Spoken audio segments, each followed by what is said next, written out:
I've just returned from 3 days at the world's first, and therefore oldest, national park. I thought I'd offer some thoughts on the trip. These observations are mostly factual, but there are opinions as well. Try not to confuse the two. These comments are in no particular order, neither geographical nor chronological, and especially not ratings of any kind. They're just whatever pops into my mind. Virginia has a motto they print on their license plates. Virginia is for lovers. Wyoming could put on theirs, Yellowstone is for hikers. When you come to Yellowstone, be prepared to walk. A lot. There are a few features within a half mile of the road, but not the best ones. And just because there's a parking lot doesn't mean much. It's next to impossible to come up with reasonable typical attendance figures due to 3 years of COVID and the 2022 floods. But combining published figures, reasonable assumptions, and some fourth-grade arithmetic, a best guess of 27,000 people per day arriving in 9,000 vehicles seems acceptable. And less than half that many parking spaces. And don't get me going on the RVs taking up 4 of those spaces each. So you end up parking half mile down the main road. Now, on the related subject of driving, the standard unit of distance in Yellowstone is the half hour. The shortest time it takes to get where you want to go. Anywhere takes a half hour, an hour and a half, or 2 hours to get to. And that's without bison herds or construction. Yellowstone is 3,468 square miles, larger than Delaware or Rhode Island, and about half the size of New Jersey. Just thought I'd mention that. In June 2022, major flooding hit the park, destroying many of the roads, especially in the north. A year later, some are still being repaired and or rebuilt, not only slowing traffic in general, but adding to the overall congestion by adding countless large, slow construction vehicles to the already crowded roads. To most people, the name Yellowstone is synonymous with the word geyser. As well it should, since the park is home to over half the world's geysers, or geysers to the British. The name comes from an Icelandic word meaning something like that which gushes, spelled Geysir, but pronounced Geysis. Icelanders are even worse at speaking English than the British are. That's a joke, boy. You missed it. Went right past you. You gotta keep on your toes. Not all these hydrothermal features are true geysers, however. There are geysers, like Old Faithful, that actually spray hot water and steam high into the air.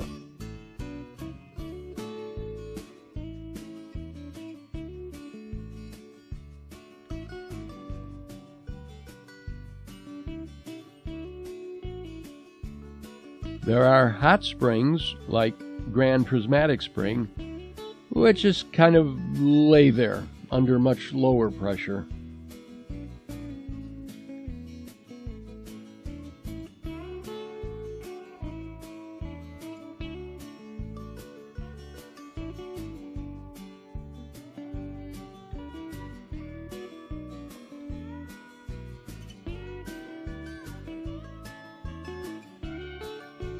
There are fumaroles, which are sort of halfway in between.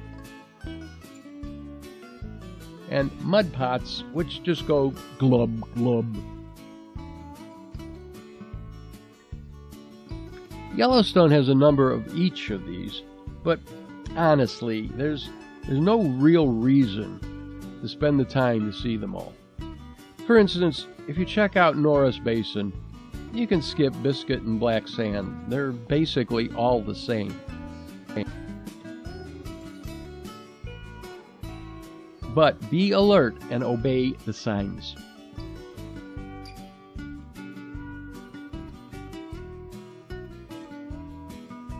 Now, besides geysers, the other three main attractions in Yellowstone are water, that's rivers, waterfalls, and the lake, wildlife, and mountains. Now, there are so many rivers throughout the park, it's difficult to know which one you happen to be experiencing at any time. Maps help, but the rivers aren't always labeled well. The first one you might come across, literally, is the Gardner River, as it is spanned by the Gardner High Bridge along the Grand Loop Road east of Mammoth.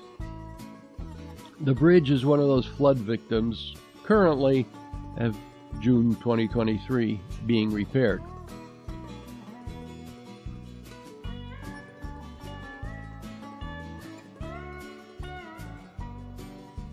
And once you start heading south after Tower Junction, you'll come upon the Yellowstone River.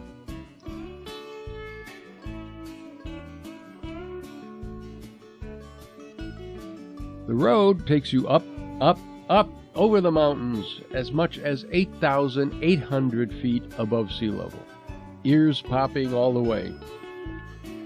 The river, now as much as 5 miles away, is flowing along at about 6,800 feet after falling more than 400 feet over the upper and lower falls of the aptly named Grand Canyon of the Yellowstone.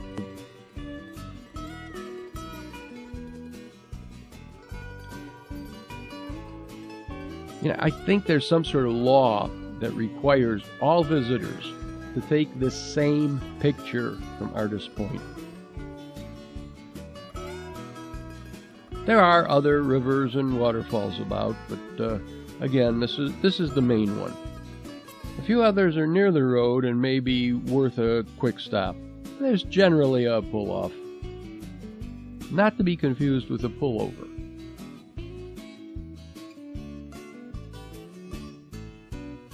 The other major water feature, to many people, is Lake Yellowstone. At 132 or 136 square miles, depending on your source, it's about half the size of Lake Mead, the reservoir behind Hoover Dam. Now, living in the Great Lakes region, this is just a puddle to me, although a quite lovely puddle. I took a few shots while visiting the store there for some Neosporin and Band-Aids at about double the normal retail price for the knee I skinned tripping over a curb. Don't buy anything in the park if you can help it. Now we come to wildlife, probably the main reason most people visit the park. There's two kinds primarily. First, people want to see if a bear wearing a hat and necktie will steal their picnic basket. Although I don't think picnic baskets even exist anymore. We only saw one bear in 3 days, across a river about a quarter mile away. Barely, recognizable. There don't seem to actually be many picnic areas in the park, so I suspect most sightings are campgrounds. Oh, give me a home where the buffalo roam. Sorry, no buffalo here. Despite Buffalo Bill and Buffalo Bob and Gene Autry singing about them, there are no buffalo in North America.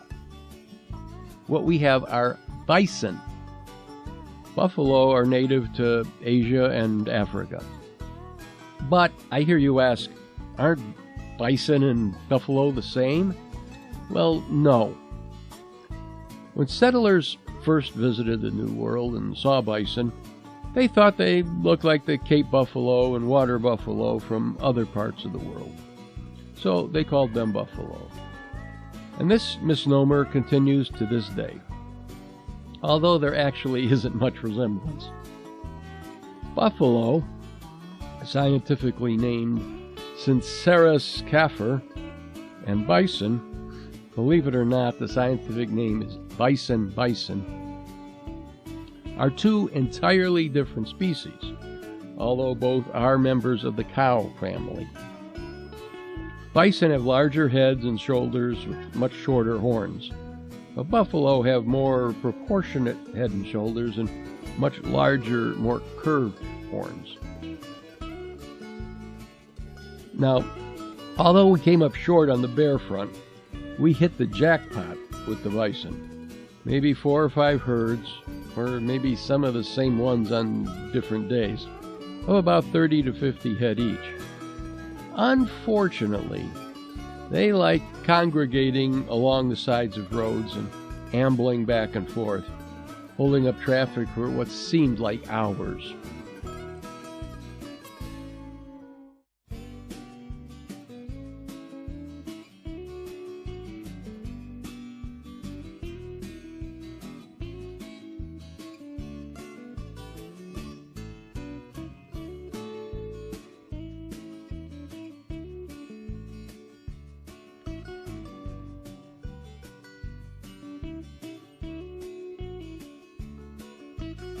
There are lesser numbers of visible elk and moose, just enough to cause drivers to slam on the brakes and leap out of their cars to take pictures.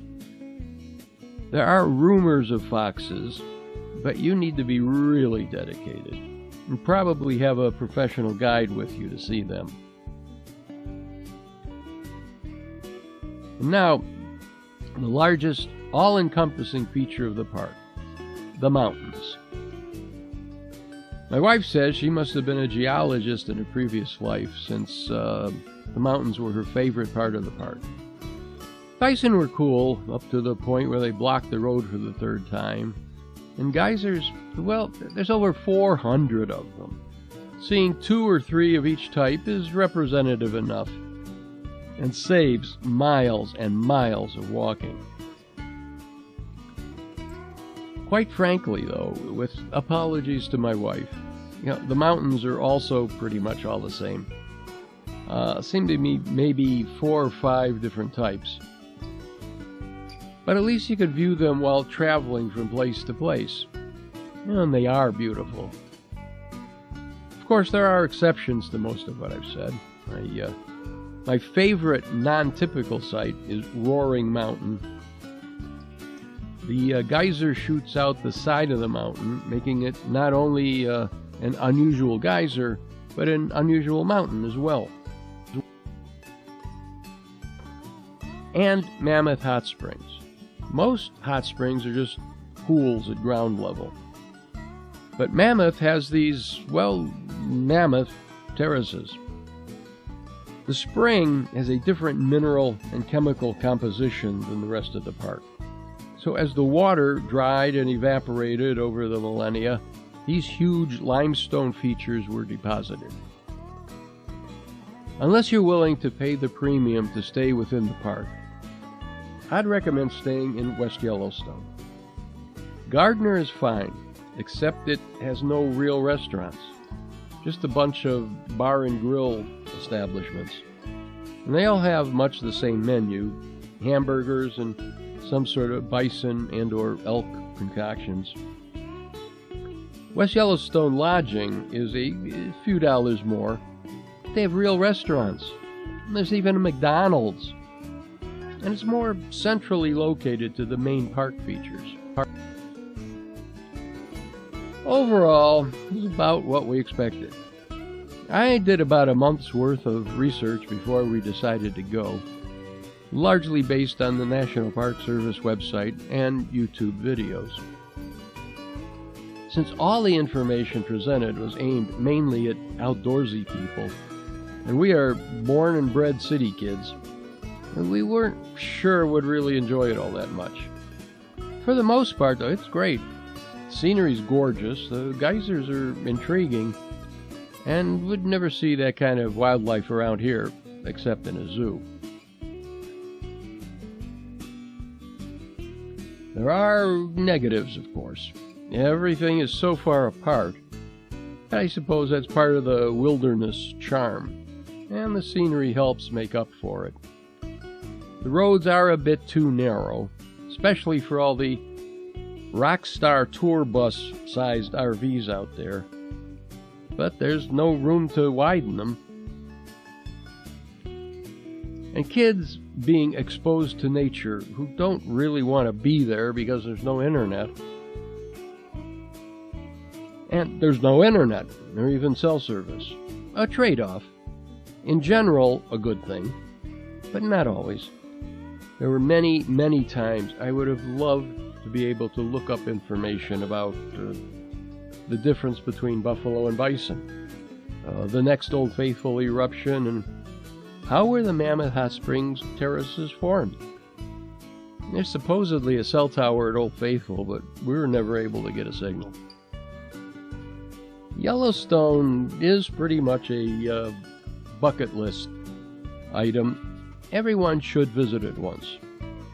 We largely enjoyed it, but my wife and I agree, for us anyway, it wasn't worth the $5,000 it cost. And not just the dollar cost, but dealing with the government and airline industry's conspiracy to make air travel as uncomfortable and inconvenient as possible.